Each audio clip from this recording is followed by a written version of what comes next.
It's Messi!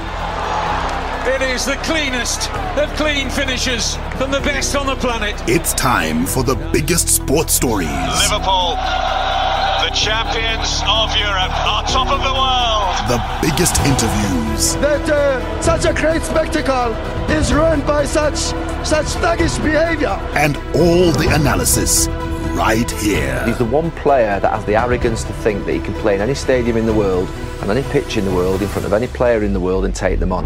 Every weekday, it's my sport, it's your sport. It's ZiFM Sport. Let's join the team for the biggest show in the world of sport on ZiFM Stereo. My station, your station. It's a very good evening, Zimbabwe. Welcome to it at ZiFM Sport on a Monday, Manic Monday. The team is here.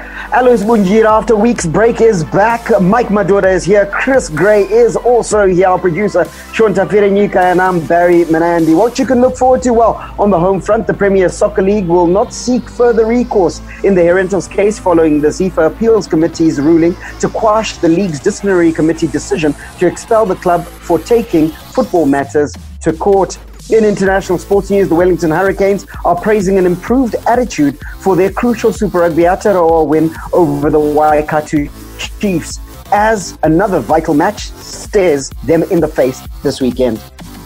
We take you around the world in 60, taking off in America, where Bryson DeChambeau ended a 20-month winless run on the PGA Tour with an impressive 3-stroke victory at the Rocket Mortgage Classic. In Austria, Valtteri Bottas won an astonishing Austrian Grand Prix as a penalized Lewis Hamilton was relegated off the podium to fourth in a hugely dramatic return for Formula One in the first race of the delayed 2020 season. And touching down in England, John Embry believes England should not rule out including two specialist spinners in their lineup later in the Test series against the West Indies. A Manic Monday, so don't miss out on our play of the day. And then we kick off the beautiful game in Germany. Cup action, and Bayern Munich secured a 13th double after running out 4-2 winners in this season's DFB Pokal final against Bayer Leverkusen in the Premier League. Mikel Arteta says his Arsenal team were alive following their victory at Wolves. Bukayo Saka celebrated an unforgettable week, which included a new contract and his first Premier League goal. In Spain, a former league official has claimed that 90% of the referees in La Liga are Real Madrid fans, even as Los Blancos defeated Athletic Club courtesy of a Ramos penalty. And will touch down in Serie A, where veteran forward Zlatan Ibrahimovic, starting his first match since the coronavirus stoppage, converted a penalty to help AC Milan to an emphatic 3-0 win at Lazio, severely denting the Serie A title hopes of their ragged opponents. From Rufaro to Barberfield, Mandava to Nyamunga, all the perfect moments in the Castle Lager Premier Soccer League come together on ZiFM Sport. Don't miss out later on. We'll be talking about Super Rugby Aotearoa with the Hurricanes getting a fantastic victory in that competition. But first up, of course, is the top tier of domestic football. That's the Premier Soccer League, where they will not seek further recourse in the Herentals case following the ZiFM Appeals Committee's ruling to quash the league's disciplinary committee decision to expel the club for taking football matters to court. Herentals, who were also cleared of match fixing by ZiFM Appeals Committee in March, were again forced to seek the association's intervention when the PSL threw them out of the league and ordered that they pay a $100,000 fine for taking football matters to court. That ruling by the PSL disciplinary committee meant the students, as Herentals are also known, missed registration deadlines. After the ZiFM Appeals Committee ruled in favor of Herentals, the PSL said it's not challenging the victory, and that means that the students, Alois, will be in the Premier Soccer League once again. They've gotten off scot-free. Yes, that was written on the wall. You know, we saw it coming, yes, and unfortunately it's Chapungu that we have to go down now. But okay, we say congratulations to Herentals for bouncing back. You know, bouncing back as it were, and I don't know, man. This everything looks dodgy. It looks dodgy, and even the constitution of the disciplinary hearing, PSL, ZiFM here, everything is haphazard. I think that we need proper structures right there, because honestly speaking, there was not PSL was not even supposed to be summoning Herentals to a disciplinary hearing in the first place, because you can't have a disciplinary hearing for PSL, another disciplinary hearing for ZiFM, or for the same league. How does that work? So I don't know. Things in football need to be sorted out. But let me say, Herentals are back, and PSL are not appealing. So okay, let's move on. Let's move on. It's a bit of a legal minefield, isn't it, Mike? In the sense that Mike Alois points out the fact that the way the case was handled, first and foremost, constitutionally, ZiFM is meant to have the ZiFM Appeals Committee, which is the one that ruled here. But a ZiFM Appeals Committee can't necessarily hear a case that the ZiFM Disciplinary Committee never heard. So in this case, we've almost got a case whereby something was started in one silo and then finished in another silo, and it creates an almighty, the way that it was handled, let's just draw a line underneath it and realize and learn from our mistakes, I would say. Yeah, but I think we first of all need to go back to the genesis of this issue, Barry. The genesis of this issue is that Herentals were caught with their pants down with the smoking gun, with, of course, an accusation of match fixing. In a match that involved Black Rhinos. Evidence and, of course, witnesses from Black Rhinos gift Morio putting his hand up.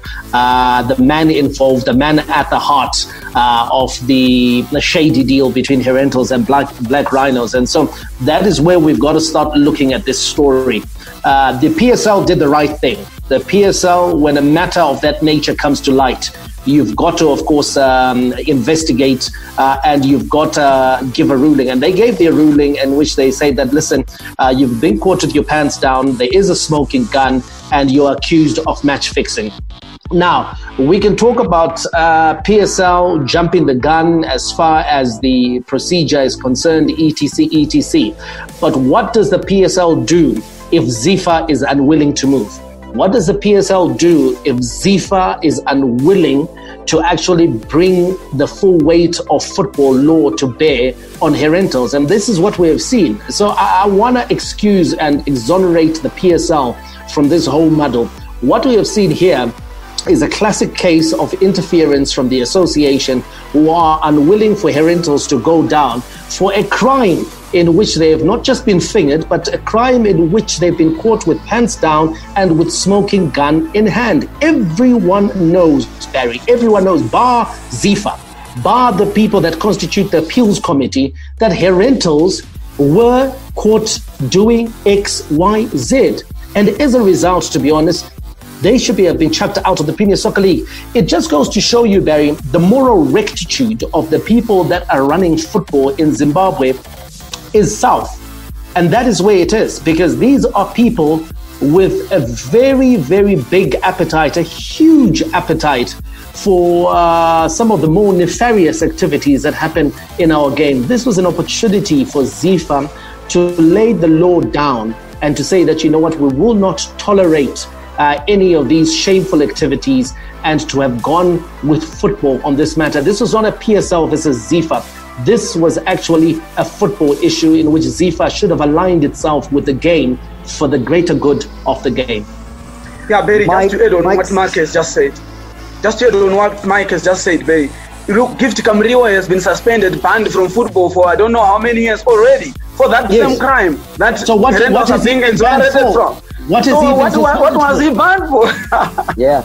So in essence, Gift Kamriwa should be well within his rights to go back to the same court and say that he needs to be acquitted, and also get his job back at Black Rhinos and with back pay, because he's been prejudiced of his income. But how can he go back and say, I want to be acquitted, I did it, but acquit me? He said he did it. What does he say? What does he say to them? Everything is in truth, Chris, Mike is absolutely right. Herentals caught pants down, smoking gun in hand. Lord only knows what sort of a crime that is, where your pants down and the gun is smoking. But they were caught in that fashion. So in legal speak, they call it in flagranto delicto. And Herentals were caught in that fashion. Is this a case of a court that has tried a case correctly, or is this a case of conflict of interest where the ZiFA, by virtue of their proximity to Herentals, had no choice? Aloy said right at the top of it, he said that we knew it was coming. Is it because of the proximity of these two organizations that the result was never in doubt? The result was never in doubt, and it's like Aloy said, this is a huge conflict of interest, and it comes down to the fact to a systematic error. We should not have a scenario where the ZiFA Appeals Committee, whoever sits on that appeals committee, I'm sure there's some legal people there, but this is a team that, for example, when ZiFA's in a bind, this is a team that comes forward and assists ZiFA, whether it's financially, whether they're donating things, whatever the case may be. How do we expect the same set of people to then go back to Herentals and say, okay, we've ruled against you in this particular scenario? It was never going to happen because ZiFA benefits from Herentals and their positioning in the PSL. So it's a really great example of just the breakdown in systems that we have in our football, and it's going to keep happening unless we fix the systems. And it goes right back to the association itself to say, okay, who sits on the appeals committee? How is it constructed? And what should the proximity be of some of these teams in terms of ZiFA? Obviously, this all comes from the fact that our football association is not being run efficiently, such that they can look at a team like Herentals and possibly benefit from their financial standing. So huge conflict of interest, and it's incredibly disappointing.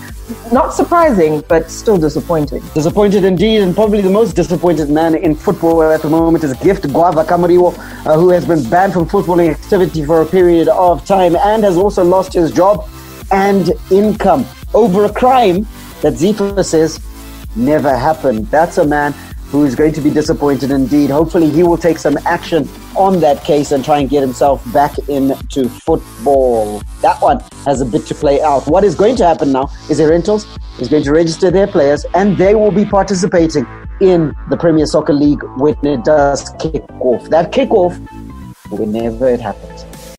Hi, this is Benjamin Locke. I'm on the Zimbabwe Davis Cup team, and you're listening to ZiFM Sport.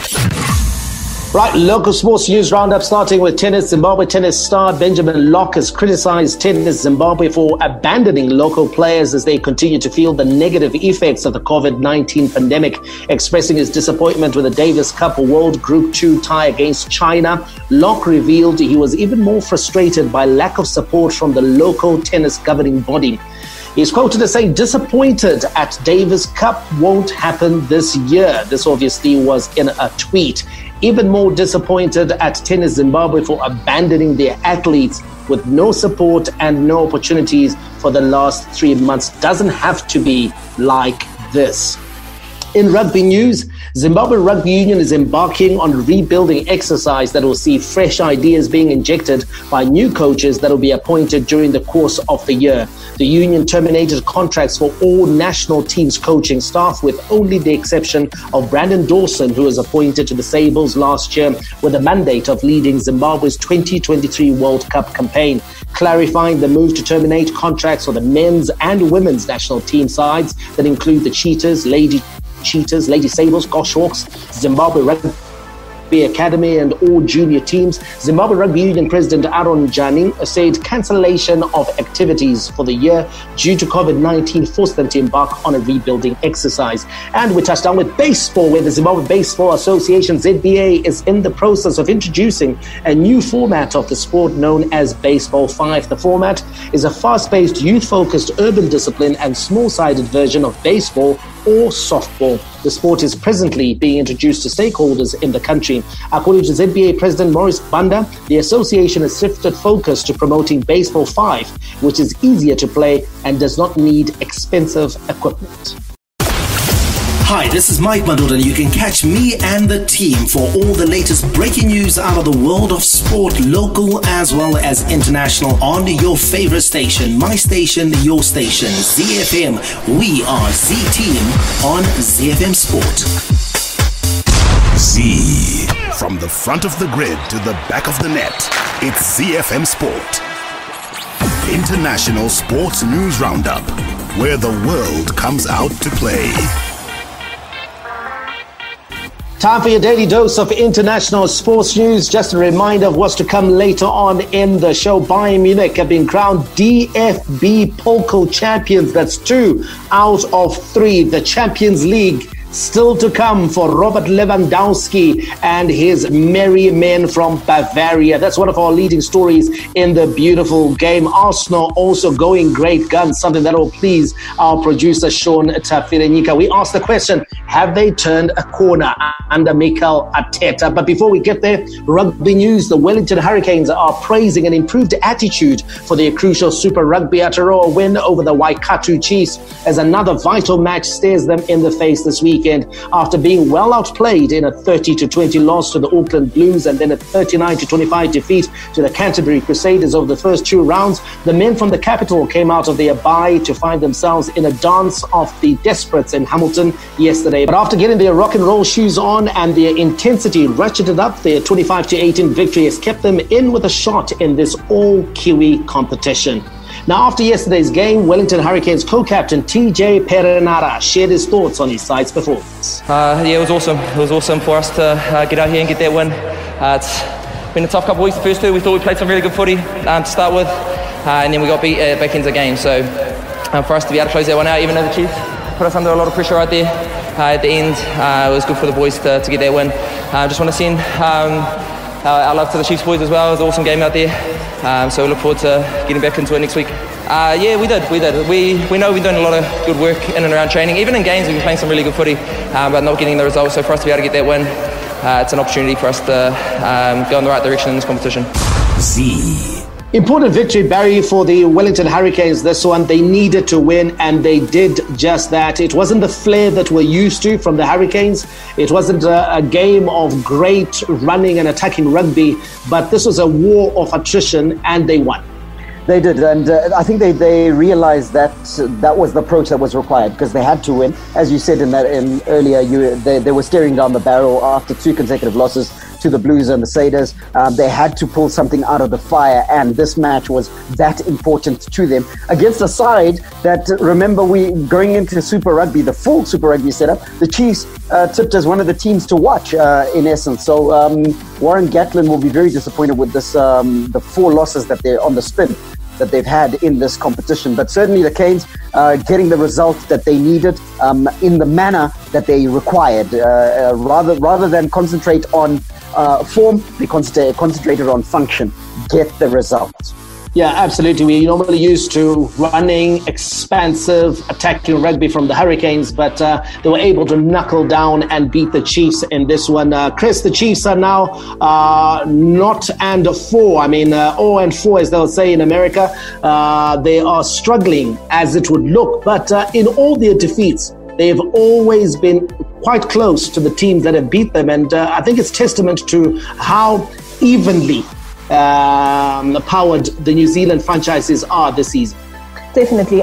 There haven't been any crazy margins in terms of the losses that they faced. It's disappointing now that they've faced those 4 losses, and especially so because before the coronavirus enforced break, they were placed with 4 wins. They were sitting in 5th, and they were actually, like Barry said, tipped to challenge for the Super Rugby title this year. And the fact that they're now sitting right at the bottom of Rugby Aotearoa, look, you can't chalk them off completely yet. Look, it's still entirely possible that they could work some kind of magic, but this start for them has been incredibly slow, and I think we can blame coronavirus and that inability to crack on like the other teams have for these losses.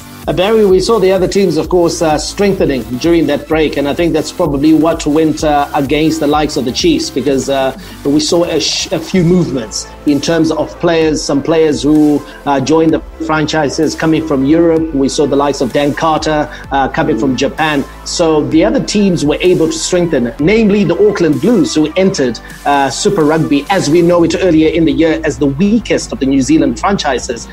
They managed to get some players on board, and it's now beginning to show in the way that they are playing. With the Chiefs, I think the fact that they also have a new coach, remember Gatland was in charge of Wales, has that also been a factor in the way that they are going about the business, because these are players who are still trying to get to grips with the methods of the new coach? Yeah, it's a betting in. I'd certainly agree with that. I would also agree with your previous point, the fact that they didn't necessarily do the business, if we want to use the footballing parlance, that the other teams did in terms of strengthening. But again, it might be a factor that they are a victim of their own success, in the sense that they felt that they were sitting quite pretty.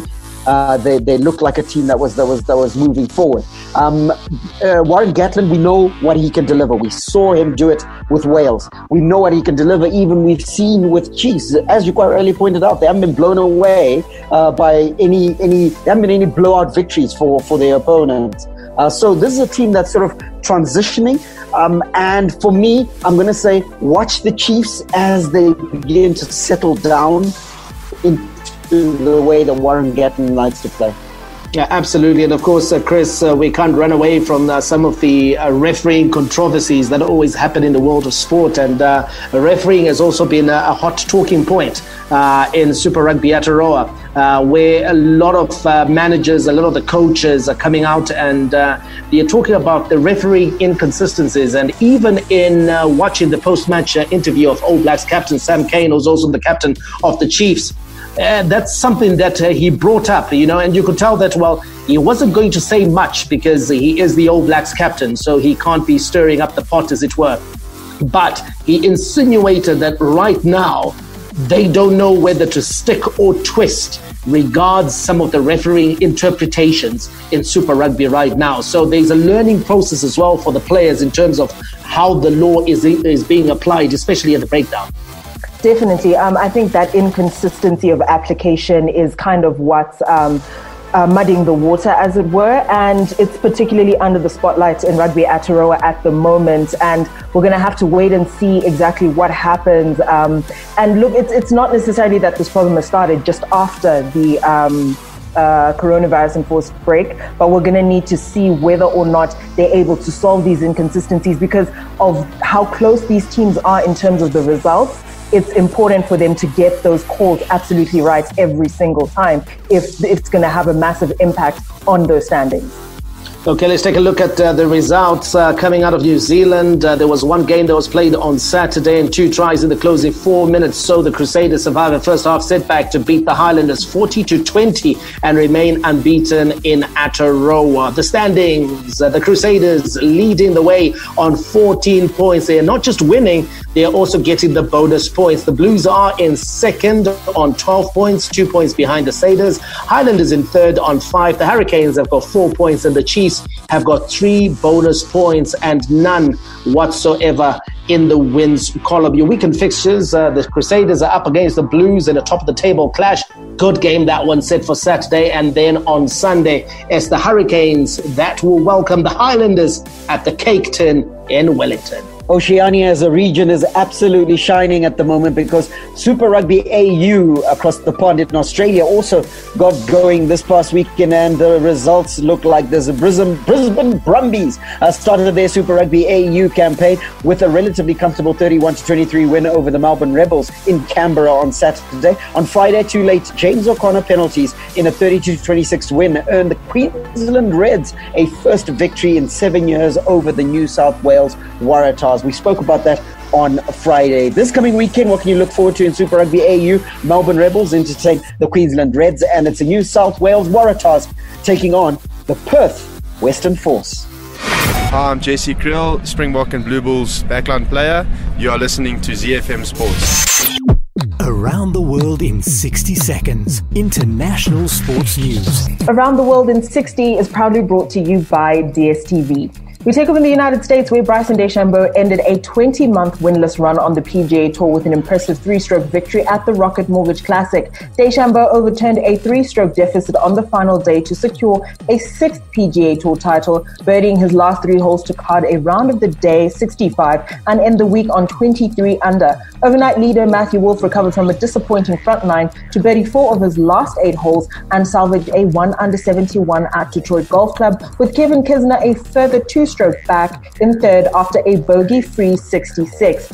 We head over to Austria, where Valtteri Bottas won an astonishing Austrian Grand Prix as penalized Lewis Hamilton was relegated off the podium to fourth in a hugely dramatic return for Formula One in the first race of the delayed 2020 season. Hamilton finished second to Bottas on the road as otherwise dominant Mercedes nursed gearbox problems but slipped to fourth in the final result after being handed a late 5-second penalty for a collision with Red Bull's Alex Albon at turn 5. A charging Charles Leclerc inherited second as a result after an unexpected late surge for struggling Ferrari, with Lando Norris capping a brilliant weekend for him by claiming the first podium of his young career for McLaren.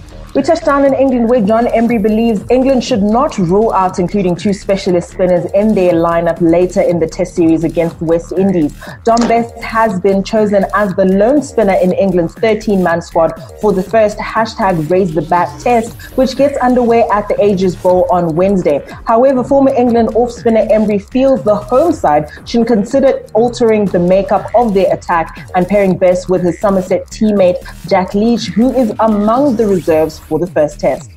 Hi, I'm Clemens Matau, chicken in midfielder. You're listening to ZiFM Sport. The big leagues, the big teams, the big players. The beautiful game on ZiFM Sport. Horsepower unmatched. Torque to beat the best. Speed unrivaled. Sleek and easy on the eye. Let's get behind the wheel of football engineered to perfection. The Bundesliga, made in Germany. The beautiful game on ZiFM Sport, and we are in Germany, where Bayern Munich secured a 13th double after running out 4-2 winners in this season's DFB Pokal final against Bayer Leverkusen. Hans-Dieter Flick's champions were too much for Leverkusen, who finished 19 points behind them in the recently completed Bundesliga season. In the span of 8 first-half minutes, Bayern found themselves 2 goals to the good, with Sergi Gnabry doubling their lead after David Alaba put them in front. Robert Lewandowski seemed to put the contest beyond reach, but Peter Bosz's side managed to deny their more illustrious opponents a precious clean sheet through Sven Bender. They weren't able to build on the small glimmer of hope, as just before full-time Lewandowski sealed the win in style. And of course, in the dying minutes of that game, Kai Havertz scoring a fantastic penalty, virtually unstoppable, that penalty from Havertz, to mean that Bayern Munich ran out a 4-2 winners. Chris, Bayern Munich asserting the authority in Germany. They're looking good. They are in form. They are full of goals, and they've just completed the double. And mentally, this is the sort of performance and victory they need in preparation of the Champions League. Definitely. I think they've been on a good run since the end of the coronavirus break, and they've just followed that through game after game, and managing to get this double, I think, bodes well for them in terms of the Champions League. In terms of their running, in terms of their competition, it might be a little bit tough for them, but one would think that after a run like this, when it comes to Europe, they'll be well placed to do the business. Alois, Robert Lewandowski right now, I mean, he just can't stop scoring. And if you take a look at his exploits this season, he's the top goal scorer in the Bundesliga, not just the Bundesliga, but in all the major leagues combined. He's also the top goal scorer in the Champions League. And you've got to say that on this form right now, he's the front runner for the Ballon d'Or. Yeah, I think so. You know, he's a great striker, and for me, he's the best striker in the world. For the past 3 years, I've been calling for him to go to Real Madrid. I don't know, you guys keep on saying Bayern Munich is at the same level, but I want him to have a different challenge altogether, because he, for me, is the best striker in the world. I want him to go and do what Cristiano Ronaldo was doing at Real Madrid. I want to see how he does it, go to Barcelona and do that and score 55 goals, because I think he can. You know, now, like you are saying, Ballon d'Or, when you look around, I don't see anybody else. You know, we are used to Lionel Messi and Cristiano Ronaldo dominating, but let's be honest, guys. Lewandowski has dominated this. He has dominated this season. It's his season. Even if we stop the leagues now, before we even get to the Champions League, right now he is actually way, way ahead of the rest. and I would give him right now. And he's still going. He's not finished yet. And let's see where he goes. I think that this season he is going to break all the records, his own records, and he is going to win this Ballon d'Or. I won't give it to anyone else. Barry, let's take a look at the opponents, the losers on the night. Bayer Leverkusen, you go back to 2001, 2002. They were in with the shots at winning the treble. They were in the running in the Bundesliga, in the running in the DFB Pokal, and in the final of the UEFA Champions League. And in all three big occasions, they fell short and they ended up winning nothing. And of course, now you take a look at their efforts this season, similar. They were in with a shout of Champions League football, in with a shout of winning the DFB Pokal. Once again, they've fallen woefully short. They have, and in that campaign, that's when they got the nickname Neverkusen, that they would never do what they needed to do. They couldn't get over the line, and this doesn't help at all. But look, on the balance of play, and I know it's not boxing where we didn't consider the points. I think Leverkusen was 100% in this game. They had quite a few looks. They had their chances. The difference is that I think Bayern Munich had the more efficient ability. They were more efficient in front of goal. They took the chances that they needed to. And when you've got Robert Lewandowski in your team, you've always got a chance. Because that Barry, that efficiency, is it birthed out of the experience? Because you take a look at the Bayern Munich ranks in terms of the players that they have. Sure. Jerome Boateng and Alaba, who are at the heart of their defense. You take a look at the likes of Thomas Muller, Robert Lewandowski, those players. I mean, experienced campaigners throughout. Absolutely. Never mind cup winners. These are World Cup winners all over the field. So you get a sense that Bayern Munich probably had the more experienced heads and also an arrowhead that is able to take the chances. I speak of Robert Lewandowski now at the same level as your Marco van Bastens of this world, your Miroslav Kloses, your Klinsmans, and you've got to then mention Robert Lewandowski and probably Alan Shearer, the greatest strikers of all time. Robert Lewandowski is right up there. And to have him in your team, you've always got a chance. Chris, the uncomfortable conversation that Leverkusen fans won't want to have right now is that their season is over. It's now the off-season, and this is where the big clubs come shopping. Kai Havertz, can they hold on to him, or will COVID-19 have played into their hands? Because a lot of teams are unwilling to meet the valuation of certain players. And Kai Havertz right now, he's one of those top players right now who will not be valued at less than 50 or 60 million pounds. It's tricky. I think some clubs who are in particular situations may be willing to shell out that money. Obviously, it's incredibly difficult because clubs don't have a lot of money to spend at the moment, so they may not be willing to. But I think they'll be able to hold on to him at least for one more season. But I don't think he's one of the players they can look at and say that this is a player that they're going to hang on to for very long because of how good he is as a player and the fact that the rest of the continent would definitely want to get their hands on him. All the rivalry. Here is Harry Kane for Tottenham. Oh, what a goal! A classic derby goal from Harry Kane. Catch him if you can. All the stars. Oh, back here's Liverpool 2 in front. Talk about impudence. Talk about improvisation. Talk about Sadio Mane. And all the game-changing moments. And Raheem Sterling rattles it home. And once more, City are in front in a trice. All the updates from the Premier League on ZiFM Sport. In England, Mikel Arteta said his Arsenal team were alive following their victory at Wolves, while Bukayo Saka celebrated an unforgettable week, which included a new contract and his first Premier League goal.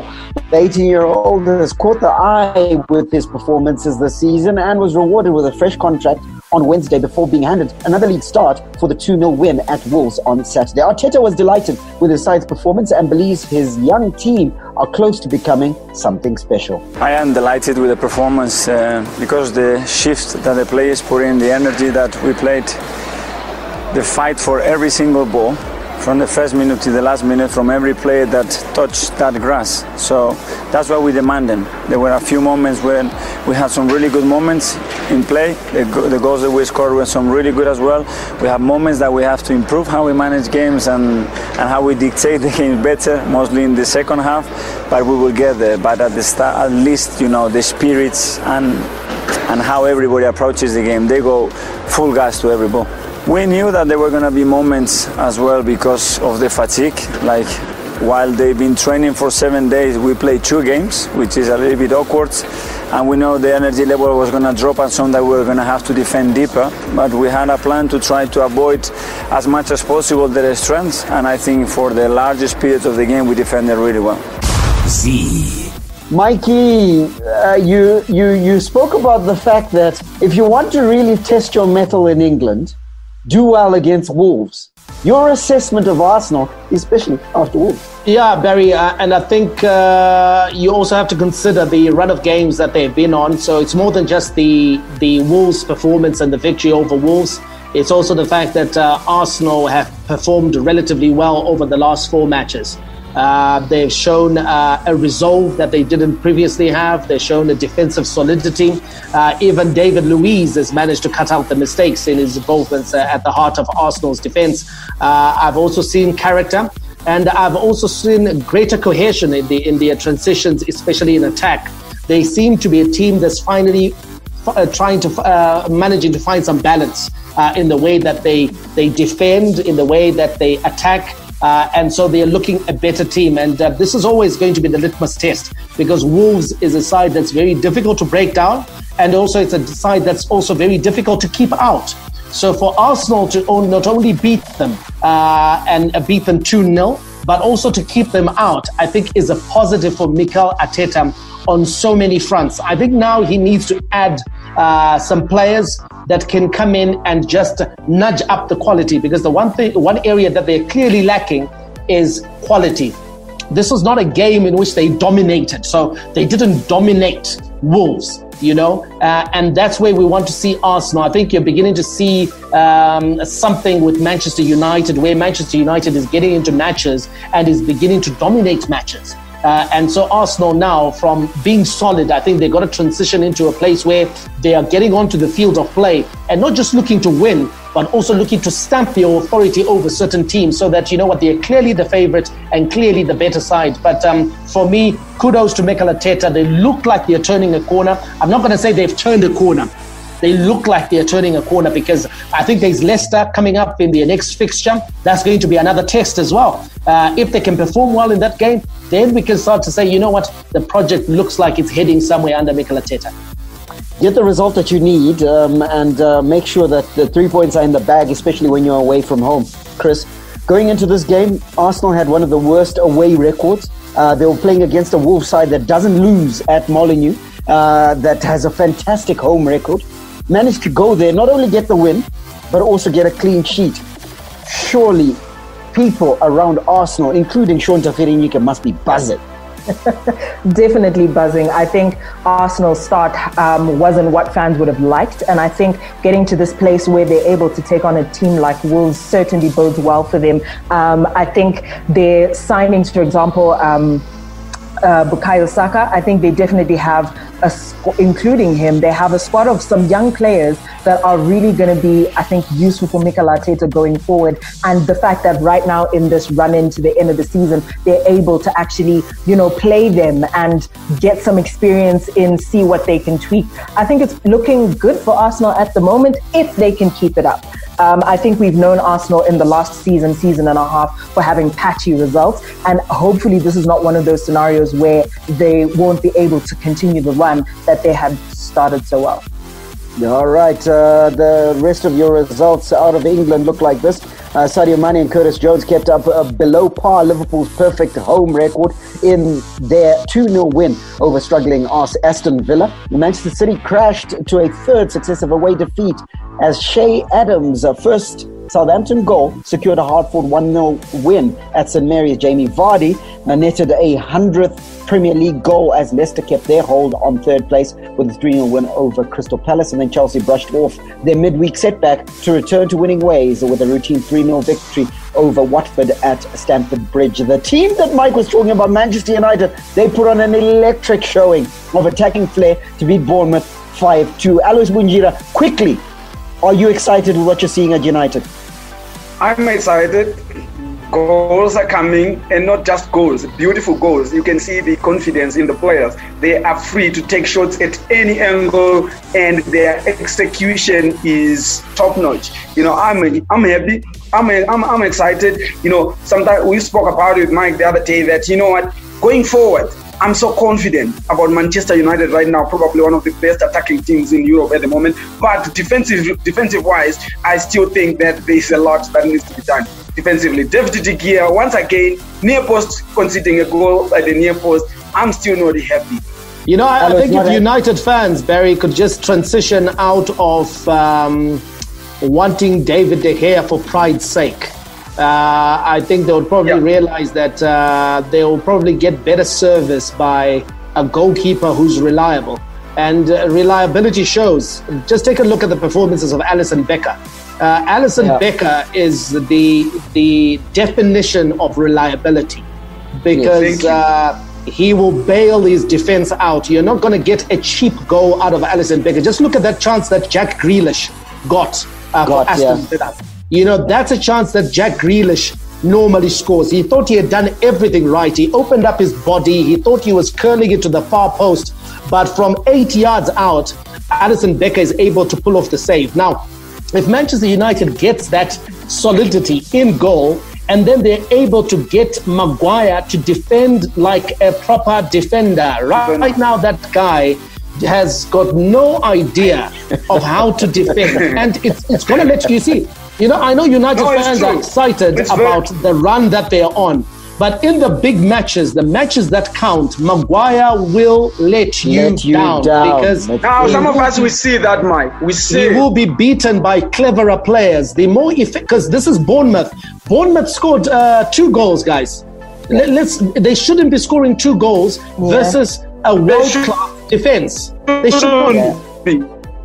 Yeah, and so there's work to be done at United. To wrap up this match day, tonight's action will do exactly that. Tottenham entertains Everton at the Tottenham Hotspur Stadium. The next round of fixtures comes hot on the heels of that, because tomorrow we start the next round. Crystal Palace take on Chelsea. Watford versus Norwich, and Arsenal will entertain Leicester, the game that Mike was talking about. On Wednesday, it is Manchester City versus Newcastle, Sheffield versus Wolves, West Ham host Burnley, and then Brighton entertain the champions Liverpool. On Thursday, it's Bournemouth versus Tottenham, Everton versus Southampton, and then Aston Villa will entertain an in-form Manchester United. We head over to Spain now, where a former La Liga official has claimed that 90% of referees are Real Madrid fans, even as Los Blancos defeated Athletic Club courtesy of a Ramos penalty. Zinedine Zidane's Real Madrid inched closer to their first La Liga triumph since the 2016-17 season after their narrow victory. Former La Liga referee Eduardo Gonzalez spoke to Cadena Ser some time back when he made bold claims about Real Madrid. Gonzalez claimed that 90% of referees who officiate in La Liga are ardent followers of Real Madrid. Gonzalez enjoys a repute among the La Liga referees, having overseen 291 matches in the league. He's also a self-confessed Athletic Bilbao fan. Gonzalez opined that the remaining 10% of the La Liga officials support Barcelona. Alois, for you, do you think there's any credence to these statements by Gonzalez? We've seen Real Madrid get penalties almost every game since the restart, some dubious calls against their opponents. Is there any credence to these statements? Chris, Real Madrid is a big club. It's one of the biggest clubs in Spain. So for me, it's kind of like normal. For most players, they grew up watching football. They became referees, but they were big football fans in the beginning. So it's for me, it's quite normal. Just like here in Zimbabwe, we can't blame referees to be Dynamos fans, because that was the biggest club when they were growing up. They knew Dynamos. But then when it comes to refereeing, it becomes a profession. It becomes profession. But then you don't. There's going to be that kind of advantage. Whenever there is a 50-50 decision, if you are a fan, you're going to give it to a team that you support. So unfortunately, it is soft-sided like that. We can't do anything about it. But then there is VAR. VAR need to be acting. I don't think they're also saying that the VAR officials are also Real Madrid fans. So if they are there, they are supposed to be it's the same referees that handle VAR. Yeah. You see now, but VAR is out there, it's clear. People should be punished. We can all see what is happening with VAR. That's why VAR is there. Even us at home, we can actually see that, oh no, this was not a penalty. Oh, you see, that line has been drawn, so it was offside, it was not. Even us at home, we are making the decisions when VAR is active. So why is it confusing? Why is this all confusing when we've got VAR, when we can actually see on our television that was offside? That was a handball. It was in the box. That was a kick. That was a clear penalty. Why is it like that? So for me, that's my problem. But of course, the majority of referees support Real Madrid simply because they are a big club. And I don't see any problem with that.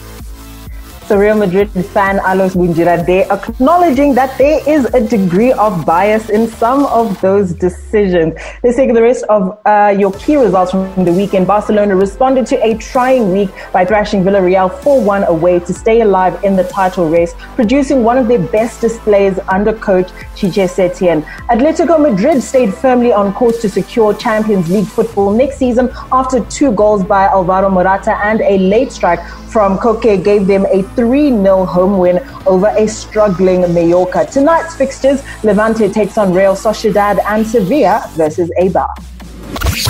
Right, let's just wrap it up with news out of Italy. Veteran forward Zlatan Ibrahimovic starting his first match since the coronavirus stoppage, converting a penalty to help AC Milan to an emphatic 3-0 win at Lazio, meaning that Lazio's chances are all but done. They were without their leading scorer Ciro Immobile in that game through suspension, and it has shown. They have now dropped 7 points behind Juventus, and Juventus looking now odds on to bag a 9th consecutive title. It would be a record, the first time that any side in any of the major leagues of Europe has won 9 consecutive titles. Now, in key results that came out of Italy this past weekend, Cristiano Ronaldo scored from a free kick finally, and Juventus goalkeeper Gianluigi Buffon made a record 648th Serie A appearance as the league leaders beat neighbours Torino 4-1 in the derby.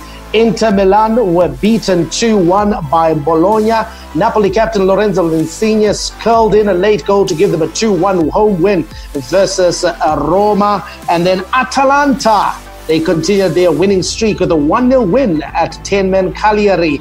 But that's a really good result there, isn't it, Barry, for Atalanta? We have talked them up as a side that looks like they're going places in Italy, and much against expectation, they are proving everyone wrong by maintaining their Champions League position. They are indeed, and Atalanta have become that team out of Italy that continues to do great things. Hopefully, the money from their consistent Champions League appearances will mean better players coming in and more competition.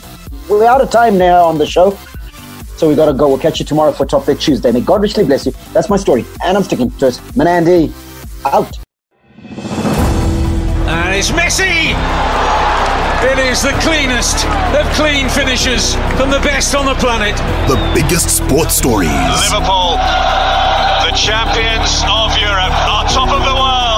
The biggest interviews. That such a great spectacle is ruined by such thuggish behavior. And all the analysis right here. He's the one player that has the arrogance to think that he can play in any stadium in the world and any pitch in the world in front of any player in the world and take them on. Every weekday, it's my sport, it's your sport. It's ZiFM Sport on ZiFM Stereo. My station, your station.